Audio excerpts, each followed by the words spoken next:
کتاب د پښتو ادبیاتو تاریخ دوره لرغونې برخه نهمه غږ بصیرالحق عادل. په پښتو کې د مقاومت د ادبیاتو لومړني څرکونه د 9مې پیړۍ د 2مې لسیزې په جریان کې 600 هجري قمري د چنګیز د تالنګرو لښکرو حملې د افغانستان پر ځینو ښارونو او اسلامي فرهنګي مراکزو پیل شوې. د دغو تباه کوونکو لښکرو د جنګونو، خونریزیو او تالان په نتیجه کې ښارونه په کنډوالو بدل شول، انسانان ووژل شول او فرهنګي مراکز خراب شول. عالمان، شاعران او د فرهنګ لوی شخصیتونه یا ووژل شول او یا د خپلو ټاټوبو پرېښولو ته اړ شول. کتابخانې او کتابونه له منځه ولاړل. دغه وخت زموږ په هیواد کې د غزنویانو او غوریانو شاهي کورنیو اقتدار ختم شوی و. شمالي برخو یې خوارزم شاهانو حکومت کاوه. پر سیستان او شاوخوا سیمو د نیمروز محلي حکمرانان مسلط وو. په هرات کې آل کرت حکومت درلود او د افغانستان په شرقي برخو کې ځینې داسې کسان حاکمان وو چې پخوا غوریانو ګمارلي وو.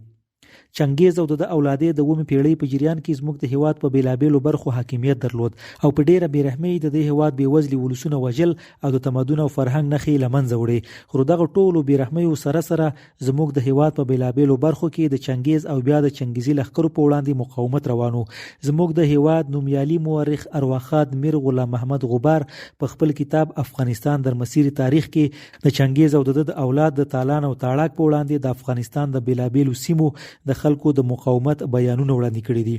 د چنګیز او د اولاد او بقایاو د لښکرو په وړاندې د مقاومت موضوع د پښتو په لرغونو ادبیاتو کې هم منعکس شوې ده. محمد هوتک په پټه خزانه کې د بابا هوتک یوه داسې سندره راوړې ده چې د مغولو د تالنګرو لښکرو په وړاندې د افغانستان د یوې سیمې د پښتنو د مقاومت څرکونه ځینې ایستل کېږي. هغه سندره دا ده: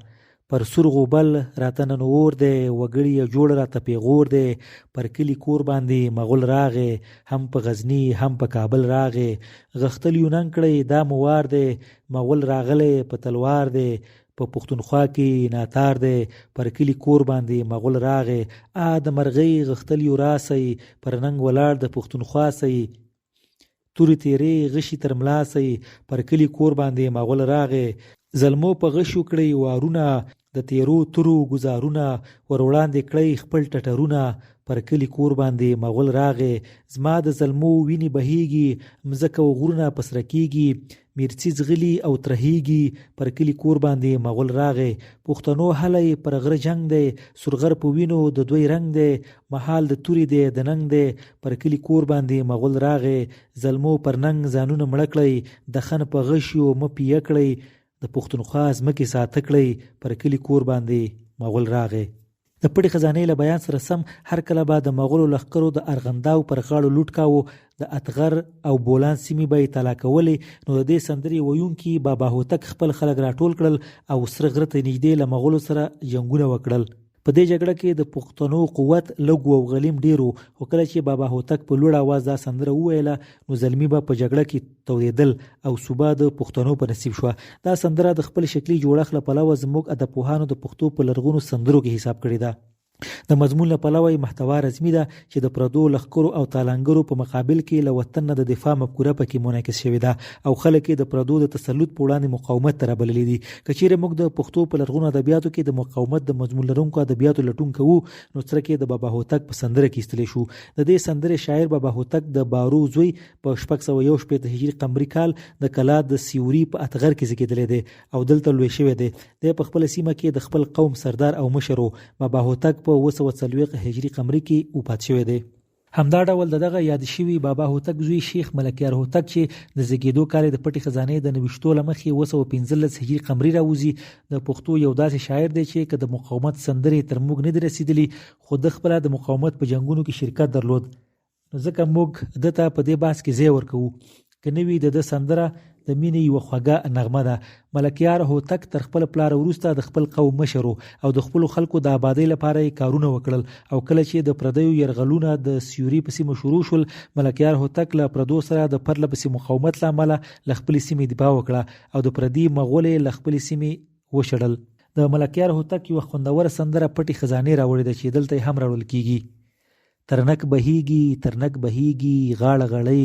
زما زړګی خو خپل لالی غواړي، کرو ده رو ده د ترنک رو ده، خاوند دې وچکه چې زړګی مومي زما خپله سوده، که نیز د بیلتون دی زړه نیزه وړي په ویرې ژړلي په غم زبون دی که اور دی په زړه مې اور دی دا اور به وچ کا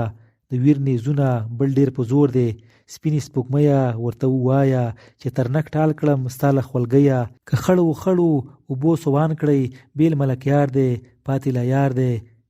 صوبې جانان کړي. د ملکیار هوتک له سندرې وروسته موږ په پښتو ادبیاتو کې هغه سندرې چې پوهانو د پښتو لرغونې سندرې بللې دي نه لرو. د ملکیار سندره د دې ډول سندرو وروستۍ سندره ده چې د یو سوزن د مینې بیان پکې په خورا ښکلي بڼه کې وړاندې شوی دی. دا سندره په خورا ساده ژبه د محبت د یو سوز په ملتیا د یو له یاره بیل مین د زړه خبرې دي او دا سندره د پښتو په زړو عشقي سندرو کې خپل ارزښت لري. پښتو ادبیات د نوو شعري ډولونو د خپلولو په درشل کې له 2 هجري پیړۍ نه د 8 پیړۍ تر 2 نیمایي پورې چې پښتو کې کم منظوم اثار لاسته راغلي دي په هغو کې غټه برخه د هغو سندرو ده چې موږ څو ځایه د لرغون سندرو په نامه یاد کړي دي او دا شعري ډولونه او اوزان د پښتو خپل شعري انواع دي. د دې سندرو ترڅنګ په 4 هجري پیړۍ کې د پښتو چاربیت او پښتو بدل ابتدایي او ساده نمونې هم زموږ د پښتو په شاعرۍ کې وینو. چاربیت او بدل هم د پښتو د ولسی شاعرۍ دوه ډېر غوره شعري ډولونه دي. د پښتو شعرپوهانو په عقیده کله چې د پښتو د لرغونو سندرو عنعنه شاعرانو هیروله نو د هغې عنعنې پر ځای د پښتو د ملي او ولسی شاعرۍ په شعري ډولونو کې شاعري پیل کړه. د پښتو شاعرۍ کې له دغه خپل ملي او وطني شعري ډولونو سربېره د خپل سیمې د فرهنګي او ادبي جریان تر اغیز لاندې او له نورو فرهنګونو سره د نزدېکتونو لپاره پښتو شاعرانو د شرقي شاعرۍ شعري ډولونه هم خپل کړي دي. لکه د 3 هجري پیړۍ په جریان کې په پښتو شاعرۍ کې قطعه پیدا شو او په 5 هجري پیړۍ کې د قصیدې په چوکاټ کې پښتو شاعري وشوه. خو د 8 هجري پیړۍ تر 2 نیمایي وروسته چې د پښتو کوم اثار ایجاد شوي دي او موږ ته یې نمونې رسیدلې دي په دغه اشعارو کې د شرقي شاعرۍ ځینې داسې انواع په پښتو شاعرۍ کې مومو چې تر دې زمانې په د مخنیو اشعارو کې موږ داسې شعري انواع نه لرو. کوم شعري ډولونه چې دغه مهال په پښتو شاعرۍ کې زیات شوي دي دا دي: د 8 هجري پیړۍ د 2 نیمایي په دوران کې د زمینداور په سیمه کې د پښتو یو دیوان لرونکي شاعر تیر شوی دی چې اکبر نومیده. د دیوان څو پاڼې مرحوم لوی استاد پوهان عبدالحی حبیبي د هلمند په سیمو کې پیدا کړی وي او چې کله د پښتانه شعرا لومړی ټوک ترتیباوه نو د اکبر د دیوان له پاڼو څخه ترلاسه شوي مطالب هم په دې کتاب کې چاپ کړل. د اکبر د دیوان دغه څو پاڼې د پښتو ادب لپاره دومره ګټورې تمام شو چې د پښتو شعر او شعري انواعو په تاریخ کې یو لوی تحول راوسته. د دیوان په دغه پاڼو کې د اکبر 2 ټوټې مصنوي خوندې دي چې دا مصنوي د خپل خوږلت ترڅنګ د هنر مالګه هم لري او د استاد حبیبي په وینا اکبر په دې مصنوي کې د مینې د دنیا ډیر نازک حالونه او احساسات تصویر کړي دي. زه عاشق یم یار هم نیز نور څه نه لرو تمیز یو پر بل عاشقان یو په خپل عشق صادقان یو یو په بل پسې رنځور یو چې نږدې نه یو مهجور یو عشق ښه دی که بلا دی پیدا کړی زموږ مولا دی. د اکبر دا 2 ټوټې مصنوي ګرده 28 بیته دي او د پښتو شعر په تاریخ کې نو مصنوي له دې وخته پیل کیږي او تر دې وخته د مخه په لاستراغلو پښتو اثارو کې موږ مصنوي نه لرو. د اکبر زمینداوري د دیوان په لاستراغلو پاڼو کې د پښتو 2 غزلې هم شته. غزل د شرقي شاعرۍ تر ټولو غوره او منلی شعري ډول دی چې د اکبر تر غزلونو د مخه موږ په پښتو ادبیاتو کې بل غزل نه وینو. سملاسي کې چیرې موږ په پښتو ادب کې د غزل سرایي تاریخ لیکو نو اړیو چې پیری د اکبر زمینداوري له غزلونو وکړو. د اکبر غزلې په طول پوره او د شرقي غزل کړه وړه لري. د اکبر یو غزله 15 بیتیزه او بل یو بیتیزه ده. د شرقي شاعرۍ شعرپوهان عقیده لري چې د زیاتره شرقي ژبو د لومړنیو غزلو بیتونه لږو او تر 2 بیتونه تجاوز نه کاوه. د پښتو غزل د کتاب مؤلف پروفیسور افضل رضا په قول د اکبر د غزلو ژبه خوږه او خیالات جوړ دي. د اکبر له 2 لستراغلو غزلونو څخه یو دل تراخلو: د خپل ځان لا حیرانۍ څه ویل کړم د عشق ویر بتل په خپل پټول کړم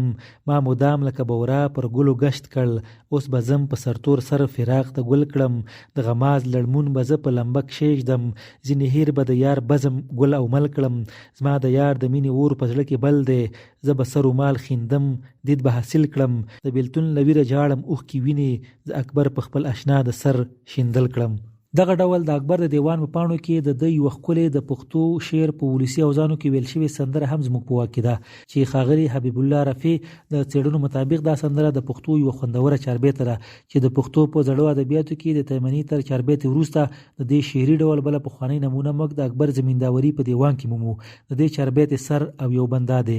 زه چې په مینه معشوقو د بنګړو شرنګ لرزم، زه د هجران د بیلتانه د تورو جنگ لرزم، زه اپوټایم په هجران سره قرار نه لرم، هجر می اوږد شو د وصال د امید کار نه لرم، بیلتون په خوله راکړي څپېړې زه له عار نه لرم، وام د معشوق په سینه پروت زه تور لونګ لرزم. د اکبر د دیوان په لاسته راغلو پاڼو کې د شرقي شاعرۍ د دوه مشهورو او عمده شعري ډولونو لکه غزل او مثنوي د نمونو ترڅنګ د پښتو چاربیت موجودیت په دې دلالت کوي چې زموږ پخوانیو شاعرانو که د شرقي شاعرۍ شعري ډولونه خپلول، د دې ترڅنګ د شاعرۍ خپل ملي روایت هم نه هیرول او د پښتو شاعرۍ په ملي اوزانو کې هم شاعري کوله. موږ په راوروسته پیړیو کې هم دغسې خصوصیاتو لرونکو ځینې پښتو دیوانونه وینو. د اکبر زمینداوري د دیوان په ترلاسه شوو پاڼو کې یو بل بیت دا ډول دی: د مغولو تمر هسې په اور وسوم، چې په هیر په دې ماتم زمینداور کړم. په لوړ بیت کې یاد شوی تمر هماغه ګوډ تیمور دی چې په 201 هجري قمري کال په ماوراءالنهر کې حکمران شو او په 202 هجري قمري کال کې د امو له سیند تیر شو او زموږ د هیواد پر ځینو برخو یې حملې شروع کړې او زموږ د هیواد ځینې سیمې یو په بل پسې ونیولې. زموږ د باس لاندې شاعر اکبر زمینداوری د همدغه ګوډ تیمور د زمانې شاعر دی چې په دې یو بیت کې د زمان د ناخوالو یو انځور ایستلی دی او دا خبره په صراحت ترې معلومیږي چې د دغسې تالانګرو په چپاوونو کې به خلک څنګه د خپلو کورونو پرېښودلو ته اړ کېدل.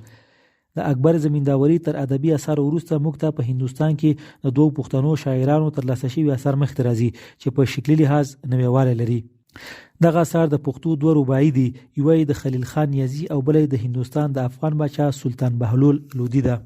دا دواړه رباعي د پټې خزانې مؤلف د محمد رسول کلاتوال د بیاض له مخې په خپل کتاب کې اخیستې دي چې دلته یې راوړل کېږي. د خلیل خان نیازي رباعي: خړې ورېځې جاړې له پاسه، کویله غږ کا بیلتون له لاسه، په هغه لونی ګوهر په خول ستا، دا مرحبا کا ستا زموږ مواسه. د خلیل خان نیازي د لوړې رباعي په ځواب کې د سلطان بهلول لودي رباعي: ملک به زرغون کړم په ورکړه راسه، ګوره ورېځې د داد له پاسه، خول مې د عدل په درو روڼ دی، جهان به زیب مومي زما له لاسه.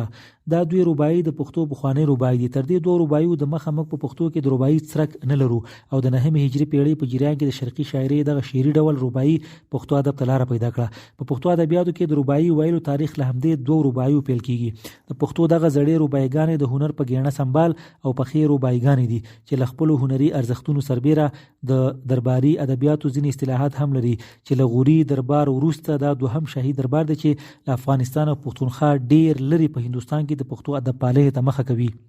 د دې رباعیاتو په شاعرانو کې سلطان بهلول د ملک کالا شاهورخیل لودي زوی په 1314 هجري قمري کې د ملتان په کمنګرانو کې دنیا ته راغی. د ځوانۍ په وخت کې سپاهي وو، بیا ملک شو، سوداګرۍ ته یې مخه کړه او د خپل لیاقت، مهارت او بهادرۍ په وجه د ډیلي پاچاهۍ ته ورسید. ډیلی، پاتیپت، دیپالپور، لاهور، هانسي، حصار، جونپور، بهرایچ، ناګور او د ملتان تر څنډو پورې هندي ځمکې ټولې د پاچاهۍ کې شاملې وي. د تاریخ د وادي د وینا سره سم سلطان بهلول لودي په 850 هجري قمري کال د ربیع الاول میاشتې په 18 نیټه په هندوستان کې پاچا شو او تر 44 کاله پاچاهۍ وروسته په 894 هجري قمري کال د هندوستان د علیګړ د ضلع د جلالي په قصبه کې وفات شو. سلطان بهلول لودي د هندوستان عادل، عالم افغان باچا وو چې په دربار کې به شاعران او عالمان پالل او خپل هم د پښتو ژبې شاعر وو. د شعري قوت موږ د له همدې یوې ترلاسه شوې رباعي څخه معلومولی شو چې سملاسي د خپل دربار د شاعر خلیل خان نیازي د رباعي په ځواب کې ویلې ده. د بلې رباعي شاعر خلیل خان نیازي د 9 هجري پیړۍ په حدودو کې په هندوستان کې اوسېدلی دی او د پښتو ادب تاریخ مورخین لکه استاد رښتین او نور په دې عقیده دي چې خلیل خان نیازی به د سلطان بهلول لودي د دربار شاعر و، ځکه په دې یوه ترلاسه شوې رباعي کې د درباري ادب د شرقي شاعرۍ له عنعنې سره سم مراعات کړي دي. په هغو تاریخونو کې چې په هندوستان کې د افغانانو د پاچاهیو او اقتدار په باب لیکل شوي دي، هغوی ټول وایي چې د سلطان بهلول په دربار کې نیازي افغانان د نفوذ خاوندانو. د 8 هجري پیړۍ په اواخرو او د 9 هجري پیړۍ په دوران کې په پښتو ادب کې 3 نوي شعري ژانرونه لکه مثنوي، رباعي او غزل را پیدا شول. نو د همدې 9 هجري پیړۍ په دوران کې موږ د کندهار په سیمو کې د پښتو یو دیوان لرونکی شاعر وینو چې د پښتو غټ دیوان لیکلی او یوه ښکلې ساقینامه د پټې خزانې پاڼو تر موږ پورې را رسولې ده.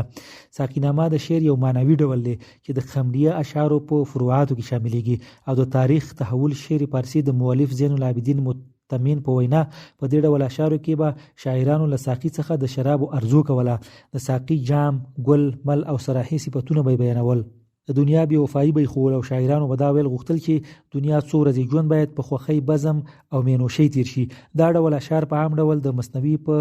متقارب بحر کې ویل کېدل. د استاد حبیبي په وینا دا ډول اشعار په عربو کې له پخوا نه رواج درلود. بیا عجمي شاعرانو دغه ډول اشعار ویل او په همدې تقلیدي ډول په پارسي شاعري کې د خمریه یا خمریه اشعار ویل او د ساقینامو جوړول پیل شول او دغه ژبو د ادبیاتو تر تاثیر لاندې په پښتو شاعري کې هم ساقینامې ویل باب شوي دي. د پښتو هغه تر ټولو پخوانی لاسته راغلې ساقینامه چې زموږ په واک کې ده ګرده 9 بیته ده چې د سر څو بیتونه یې زه دلته راوړم. ساقي پاڅه پیاله راکړه، مرور یار مې پخلا کړه، اوبه تویې په لمبو کړه، اور مې مړ په دې اوبو کا، پسرلی سو غنچه ګل کا، زلفې تاوې د سنبل کا، بلبلان شور و فغان کا، کړېدن په ګلستان کا، زاهد وځي سمعې څخه، شراب پیری میخانې څخه، هر سړی په میو مست دی، دی بهار کې ګل پرست دی. پر راغو کې سرې لمبې دي، دغه ټولو نندارې دي، جهان ټول سور او زرغون سو، و چراغه ښکلی ګلګون سو، سړی ټول شور و شعب کا، یارانې کاندي طلب کا، بهار و قوت د یارانې دی، ښه موسم د پیمانې دی، نو ساقي پاسه بهار دی، نن ژوندون سبا رفتار دی. په دې ډول د پښتو دغه تر ټولو پخوانی او سملاسي لومړنۍ ساقینامه پر مخ ځي او د ساقینامې ویلو ټول هغه آداب او خصوصیات رانغاړي چې د شعر پوهانو د دغه ډول اشعارو لپاره ټاکلي دي. د دې ساقینامې مطالعه راښیي چې په دغه وخت د پښتو ادبیاتو د نورو شرقي ژبو ادبیاتو ته ښه نږدې شوي وو. د دغې تر اوسه لومړۍ معلومې ساقینامې شاعر زرغون خان نورزی دی چې د نوزاد له نورزو څخه په 1891 هجري قمري کال یې هرات، خراسان او عراق سفرونه وکړل. کله چې شیباني خان سیستان ته ورسید د ورسره جنگونه وکړل. په 912 هجري قمري کال د پښتو دیوان بشپړ شوی او د دیوان 300 پاڼې درلودې چې یوه ساقینامه یې موږ ته رسېدلې ده. زرغون خان نورزی 921 هجري قمري کال په دیراوت کې وفات شوی دی. سره له دې چې د نور اشعار موږ نه دي لیدلي، خو د یوې ساقینامې له مطالعې څخه د استادي معلومیږي او دا خبره راته څرګندېږي چې زرغون خان نورزی د پښتو د لوړې پایې شاعر و چې د خپلې منطقې له ادبي جریانونو څخه خبر و او د نورو ژبو په ادبیاتو کې هم مطالعه درلوده.